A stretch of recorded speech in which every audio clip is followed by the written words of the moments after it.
Sabi ni Binangkal Dako Glicky, ibig sabihin pala di na kailangan ng drug test ni BBM. Hindi ko sinasabi yun. Ang reason for the drug test isn't for prosecution, but to determine kung meron siyang kakayahan, kung yung kanyang kalusugan ay sufficient to allow him to continue in office. Okay? It's a health issue. Ewan ko kung bakit ako lang ang nagsasabi nito. Nami-mislead po kasi kayo. Ang presidente po ay immune from suit. Kung gumawa siya ng krimen, hindi po siya makukulong sa ngayon until matapos ang term niya. Saka lang po siya makakasuhan kung hindi nga ito mag-prescribe. So, ang purpose ng panawagan na mag-drug test si Pangulo ay hindi dahil tingin natin kung kukomit siya ng krimen kasi nga immune siya. Pero to determine kung nasa tamang ayos, nasa tamang pag-iisip pa siya, o nasa tamang kalusugan para makagawa siya ng mga tamang desisyon. Uulitin ko, ang reason kung bakit may panawagan sa drug test, hindi para sa prosecution niya dahil immune pa siya. Pero ang tanong is kung kaya pa niya maging presidente, kung kaya pa niyang i-dispense o gawin yung kanyang mga obligasyon bilang pinakamataas na opisyal ng gobyerno at ng bayan. One of the primary questions was yung tungkol dun sa alleged drug tests, the drug tests that were conducted on employees of the city of Davao. So I had to look it up and find out what was going on with that one. So as it turns out, merong mga nag-aano ng issue. They're blowing up the issue and saying, sagutin muna ni Mayor Baste yung nag-positive, thank you kay Enchang, nag-positive ang ilang mga empleyado ng City Hall. Okay, so thank you kay Zaldi and thank you kay Enchang uli. Hi kay Kapitan Dao, thank you very much. All right, so it appears na meron ngang drug test. It's a random drug test that is conducted regularly. Well, not regularly, it's random, pero any time of the year, kino-conduct ito on City Hall employees. So hindi ko naiintindihan bakit ginagawa nilang issue against Mayor Baste. Ang sinasabi, bakit daw ang daming nag-positive? As if it's the mayor's fault. It is the mayor pursuant doon sa policy na ginawa pa ni Mayor Inday in 2011. Yung policy na yon, ni-reiterate ni Mayor Baste in 2022. Okay? So, ibig sabihin, itong random drug testing, kahit hindi required yan sa ibang mga opisina o tanggapan ng gobyerno, ginagawa po yan ng Davao City.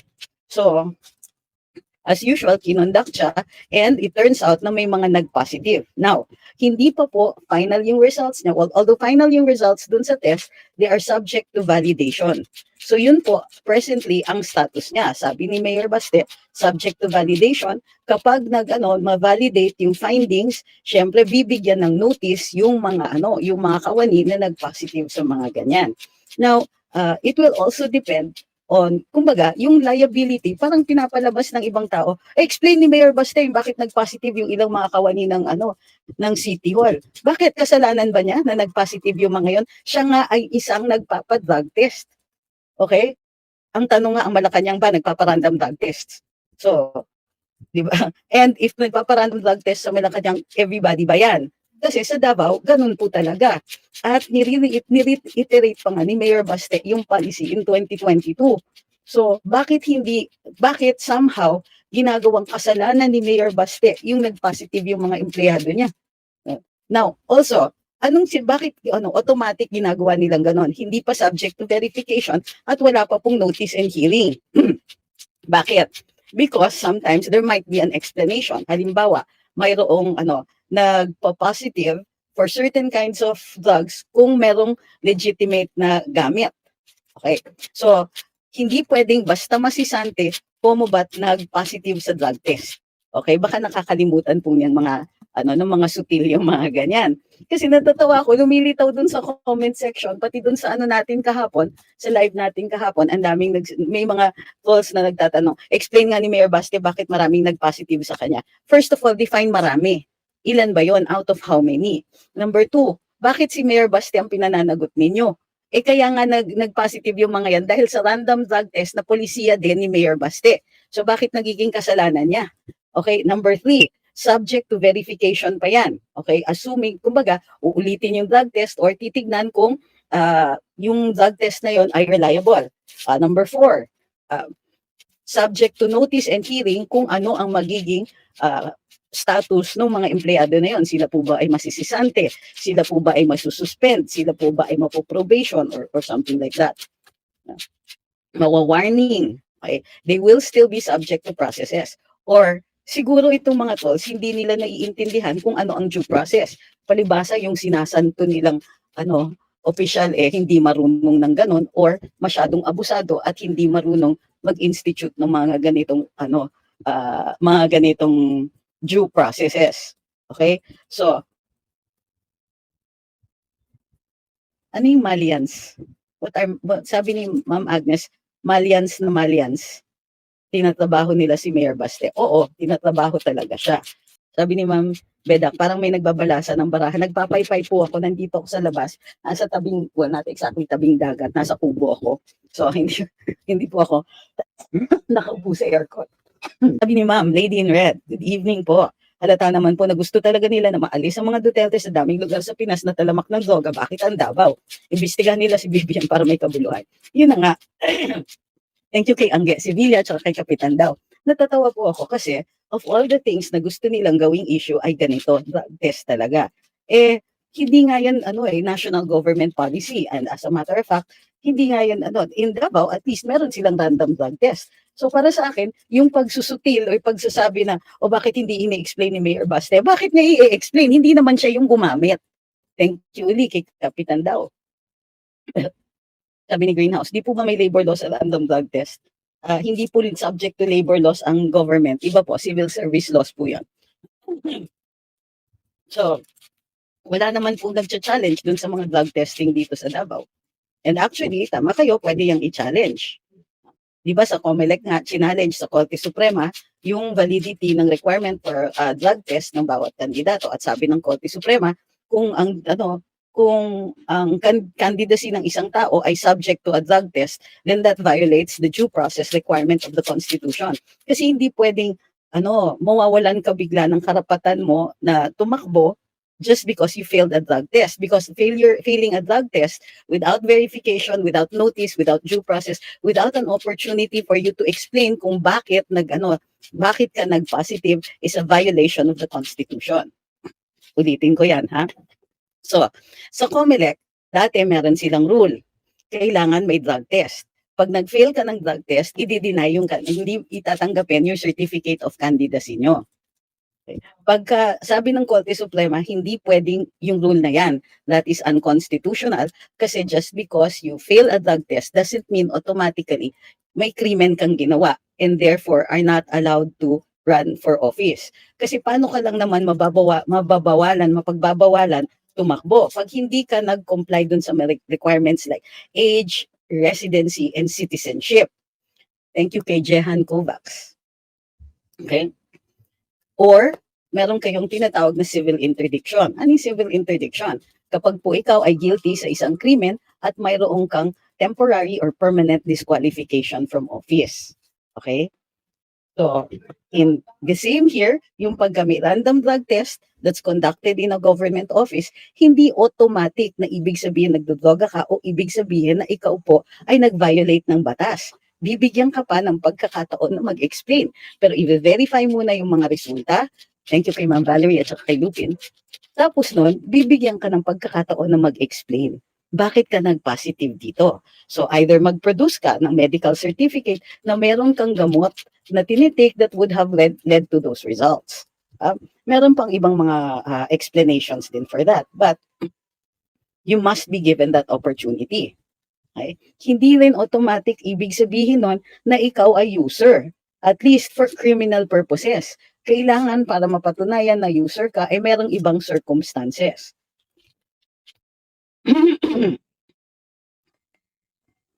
Magandang gabi kay Ma'am Adelia at saka kay Ma'am Glenna. Nanonood siya from KSA.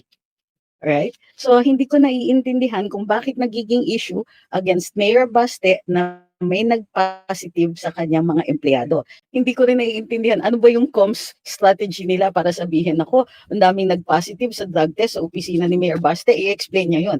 Eh, ang liit na lang ng step nun when i-explain ng presidente bakit siya ayaw niya magpa-drug test. Haller. So, sabi ni Vince Garcia, kung talagang may kasalanan, edi pakulong. Yes, pero how do you determine na may kasalanan? Kailangan may hearing. Diba? Yun po ang requirement ng due process. Bakit? Sinabi ba, meron bang nagsasabi dito na hindi papakulong yung mga taong yon?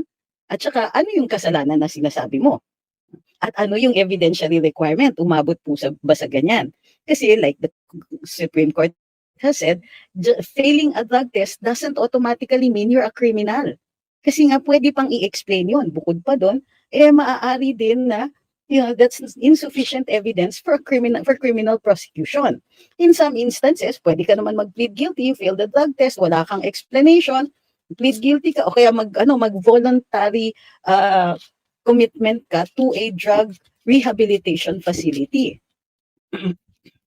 Sabi ni Ayo Beauty Shop, di ba the power to discipline local officials lies with the DILG and the Ombudsman? There's always an issue po kasi that is raised by elected officials being subjected to penalties by unelected officials. So halimbawa, kaya ba ng Ombudsman na patanggal o pa-dismiss ang isang senador o kongresista? In general, hindi. Pwede silang maghatol ng ganun. Pero once nakatulan ang kongresista o senador, that is submitted to the Ethics Committee of either Congress or Senate at sila po ang magdedetermine kung matatanggal sila doon sa Kamara. So, when you say the power to discipline local officials lies with the Ombudsman, it will depend on what the infraction is and so on. So, yung mga infractions for appointees, automatic, yes, tatanggapin yan sa Ombudsman, tanggap yan. Pero there is always, sinasabi ng Korte Suprema, kailangan matindi ang inyong ebidensya at malinaw yung mga violations before the disciplinary action can be executed on an elected official. Sabi ni Joanne, extended daw po ang suspension ni Kuya Gov ng 30 days. Kung 60 days po ang suspension yan at pinataw po yan ng Ombudsman, yes po, kasi up to 6 months po pwedeng magpataw ng preventive suspension ang ating Ombudsman. Nasa batas po niyan. Pero I think na subject pa rin yan to due process. Kailangan i-explain kung bakit ini-extend yon. Pero para sa akin, it's a rather dangerous precedent. Kasi may rule. Sabi dun sa rule na yon, pag pinatawan ka ng preventive suspension at hindi natapos yung investigasyon, pero natapos na yung preventive suspension period, then kailangan i-reinstate ka. So ang feeling ko dito sa kaso ni Governor Hubahib, as you said, extended yung kanyang suspension. Gusto nila na matanggal siya sa hindi na siya makabalik. So in-extend ng 30 days to give whoever it is time to come up with a decision na tanggal siya. That's my fearless forecast/opinion. Sabi ni Ma'am Flavie, sabi din ni JM, check ni Mayor Baste yung paligid niya kasi fishy na sobrang daming nag-positive. Baka daw may nag-operate sa kanila. Hindi ba po yan ang sinabi natin kahapon? Kailangan niyang isipin kung ino-operate siya. Kasi baka naman nagkainuman yung mga yon tapos merong nag-spike ng mga inumin nila and so on. Kaya nga po, subject to validation, sinabi ni Mayor Baste. Kasi madali daw lagyan sa tubig nila para maraming mag-positive. Pinag-ingat niya din si Mayor Baste. Nakakatampo kayo sinabi ko yan kahapon pero ang naaalala ninyo pag ibang tao nagsabi, no? Aloka kayo. Sabi ni Nanay Lita, yung Pangulo natin ngayon, di na nahiya at talagang Davao pa ang tinitira sa drug test, samantalang siya mismo ay ayaw magpa-drug test. Ang kapal talaga, dinadaan lang sa tawa. Sabi ni Darnie, grabe yung 10K, sandali na wala. Na ayuda, naging 1.5 na lang. Opo, sa Tour daw yon na lang. Kawawa yung buntis na nakatanggap, nakaka-PI. Totoo yon. Hindi ba nag-post kami ng parang parody, ng sarcastic na post na, bibigay ng ayuda pero 10K pero bawas ng ganito, bawas ng ganyan, until wala nang natira or 1,000 na lang natira. Hindi po kasi bago yung kwento na yan, lumalabas na po yung kwento nun pa lang sa People's Initiative. Mukhang namimihasa ang mga ang mga opisyales na nakikialam dyan Sabi ni Tolitz, dito nyo daming tarpaulin ni Tamba at BBM sa Davao. Opo, nadaanan ko nga. pera ng taong bayan ginamit nila. Sabi ni Net, in that case po ba, kapag nag-positive si BBM sa drug test, he will still be given the privilege to undergo the process of validating the result. Yes po. Yes po. Pero ganito po kasi yun eh. Kahit kung mag-positive man siya, he can say, well, I'm immune from suit, so it doesn't matter. Sabi ni Kalma, ako lang ni. Nasaan si VP Inday? Bakit walang say Duterte na kinakalaban ng Marcos? Alam nyo, hindi nga ako agree na magsasalita si VP Inday pag kapatid niya. Masyadong self-serving po. Sasabihin, oh, nagsasalita ka lang kasi kapatid mo. Diba? Paano naman yung iba? Will you not speak up for the ordinary citizen? I don't think that it's a good idea for her to speak up. Diba? Bakit? Bakit yung itutulak siya ng ganun? Parang conflict na yan. Siyempre kapatid niya. So, di ba, dapat gusto natin nagsasalita siya for those who don't have a voice. Para dun sa mga nangangailangan ng tulong. Bakit kailangan na ba ni Mayor Baste ang tulong? I think he's doing very well on his own. Ang galing nga niya magsalita, ang galing niyang sumagot. Bakit kailangan ng tulong ni ate? Para magmukha naman siyang mahina? Huwag naman po ganun. There's a good time for everything. Sabi ni Kingfisher, naubos kasi sa kakatarpulin nila. Anong meron po? Ba't halos lahat ng lugar andun ang tarp, andun yung mukha, totoo yon. Well, mamimigay daw sila ng ayuda. I think it's tonight. So, ako nakita ko naming tarp. Pero like, halimbawa, yung isang event kanina, I understand, andun yata si Sap, Lagdameo. Tapos yesterday, andun din daw ang unang ginang. Pero hindi po ganun karami ang tao. Sabi ni Marlon, good day. It seems that every part of this government are so focused on destroying the Dutertes that every issue that involves the economy, poverty, and hunger is ignored. Because in a way, this is also misdirection. Ganito, alam nila na kapag binira yung mga Duterte, number one, bababa yung kanilang credibility, di ba? And they will not be able to speak out. Or kung they succeed, hindi makaka-speak out yung mga Duterte. And they're the only ones capable of mounting a credible opposition. Pero more than that, kapag yung mga Duterte tinitira nila, hindi natin nabibigyan ng sapat na panahon pagtuunan ang pansin ang ibang mga mahalagang issues. Tulad ng pagtaas ng presyo ng pagkain, tubig, kuryente. Nararamdaman natin yung hirap, pero hindi tayo nabibigyan ng oras o panahon na i-voice out yung mga issue na yun. Nag-aato tayo, nagsasalita tayo to protect the Dutertes because we're angry at the injustice. So, ang dapat nga natin sinasabi is that why it's not just the Dutertes. Every time there's an injustice, and this is an injustice, what they're doing to Mayor Baste, what they are doing to the former president, and even what they're doing to VP Inday, even what they're doing to us, we must be always angry regardless of who it happens to, di ba? Regardless of, parang itong kay Mayor Guo. A lot of people don't like her. And they don't like her because parang pinamumukha na hindi siya citizen o yeah, she's Chinese or whatever, no? But that's subject, for me, that's subject to due process, number one. So bakit pinahahaba ang Senado ng hearing? Pag may nakikita na nga silang duda dun sa citizenship, why aren't they turning this over to investigators who do this for a living? Hindi, they just want to hang her out to dry. Ayoko talagang sumali dun sa issue na yan kasi dun nga ako galit na galit eh. Yung they can make you look like such a big villain pero wala naman pala talagang anything there. Or, and later pa yun malalaman. Para sa akin, if you see that there's something wrong, send it for investigation and then file the case. That this is not a matter for the Senate to decide. Her citizenship isn't a matter for Senate to decide. The Senate is there to help create laws. Pero yung mga ano nila ng issue, wild na rin talaga. So, by focusing on the Dutertes, they make it look like yung inis natin or yung ating opposition is because it's the Duterte. So it becomes just a Marcos Duterte issue. No. Former President Duterte was clear. Ang worry niya is that kaliwat kanan yung pag-violate ng saligang batas, pag-violate ng ating mga karapatan. Kaliwat kanan, and para sa kanya, regardless of whether or not he's the victim, or Pastor Quiboloy is the victim, or Baste Duterte is the victim, if it is done to them, what we are after here is the gross violation, the disrespect, the gross disrespect of our rights. Yun po yun, that's what it comes down to. Wag natin papayagan na gawin nilang, Marcos versus Duterte lang yan. Hindi, Duterte lang yan. Gusto lang nilang makabalik sa power and so on. Ay, nako. Sabi ni Ma'am Agnes, bakit kaya yung mga dating maiingay gaya ng mga pare, madre, si Babalu, Renato, tahimik ngayon?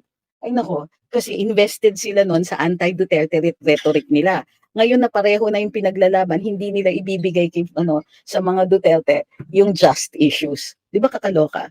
Sabi ni Ma'am Presi, good evening. The thing is, those who make the law are the ones who are breaking them or they always find a way to go around them. Which means that we're voting the wrong people into office, di ba? Mali, hindi po sila karapat-dapat na makaupo dyan sa opisina nila. Pero kailangan din natin ng mekanismo na maiparating sa kanila na namimiligro yung kanilang mga pwesto.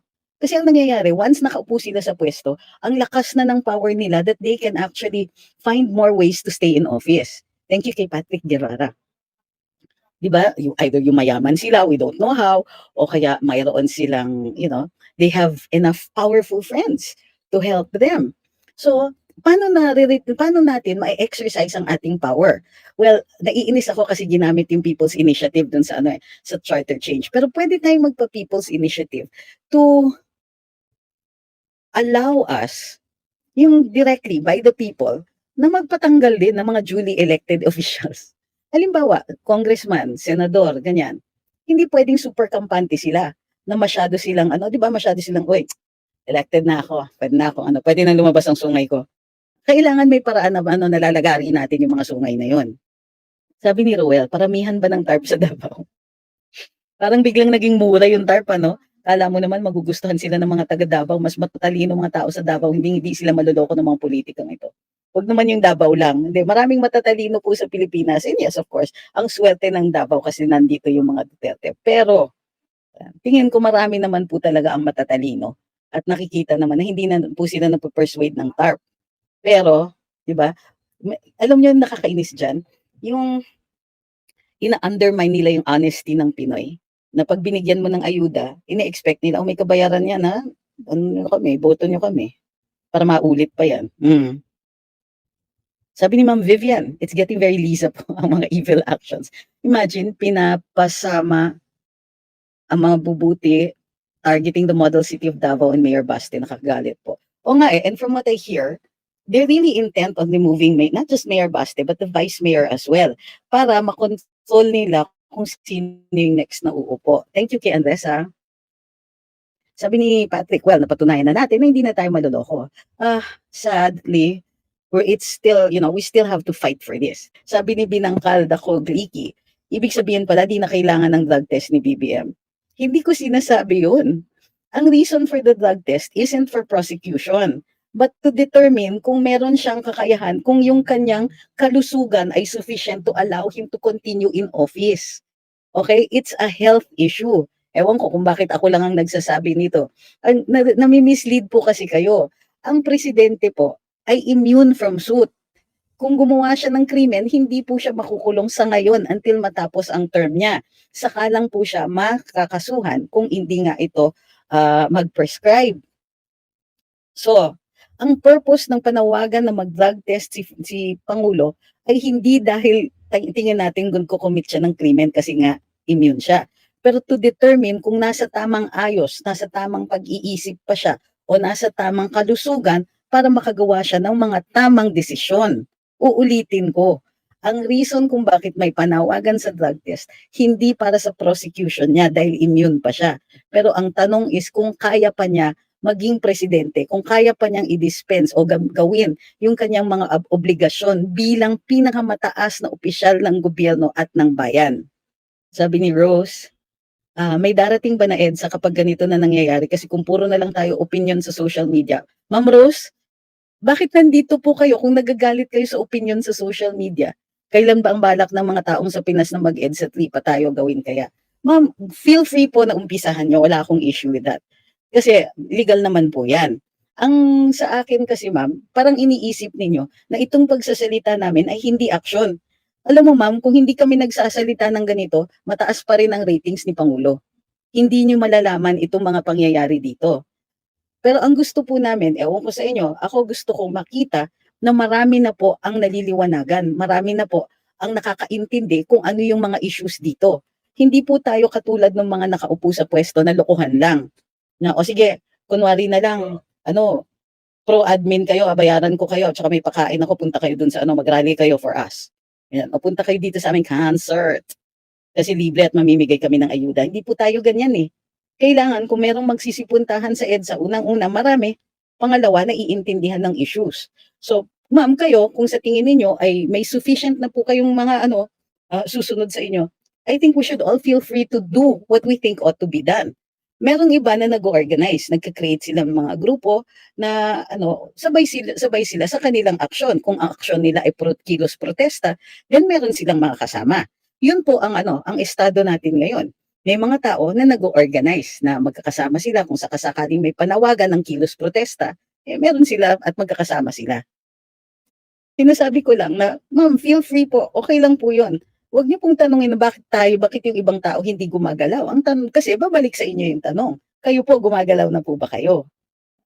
Nagki-create na ba kayo ng mga grupo? May mga kasama ba po kayo pupunta sa kilos protesta kung sakasakali?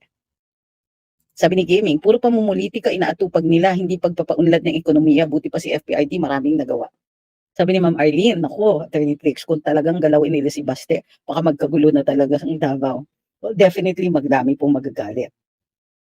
Sabi ni Ma'am Susan, tama ka, mas maganda na wag muna mag-comment si VPSD sa mga issue ngayon ng panggugurgur kay Mayor Baste. Kasi para sa akin sa ngayon, kahit huwag niyo pong awayin si Ma'am Rose, na-frustrate lang po siya. At naiintindihan natin yung frustration na yun kasi naman talaga, hindi naman nakikinig ng administrasyon. Ang nakakainis dyan, itong mga pagpoprotesta natin, itong mga hinanaing natin, itong pagpo-post natin, ito ay mga expressions na panawagan sa gobyerno na umayos-ayos na sila. Kaso either deliberately hindi tayo pinakikinggan o meron alam nilang mali yung ginagawa nila at intensyon nilang ituloy-tuloy yung pagkakamali nila. Sabi ni, hindi ko mabasa yung name, si Sec Boying malala na ang sakit, bakit di po palitan? Sayang lang sinasahod. Alam niyo, naiintindihan ko po kayo. Pero hindi rin po natin kasi pwedeng pag-usapan yung kanyang sakit dahil ito po ay, ay very private. Ito po ay dapat between the patient and the doctor lang. Gayon pa man, maaari naman natin i-raise yung ating hinanaing at tanungin, nakakayanan pa ba ng kalihim ng hustisya ang kanyang trabaho? Magagawa pa rin po ba niya yung kanyang trabaho? Hay.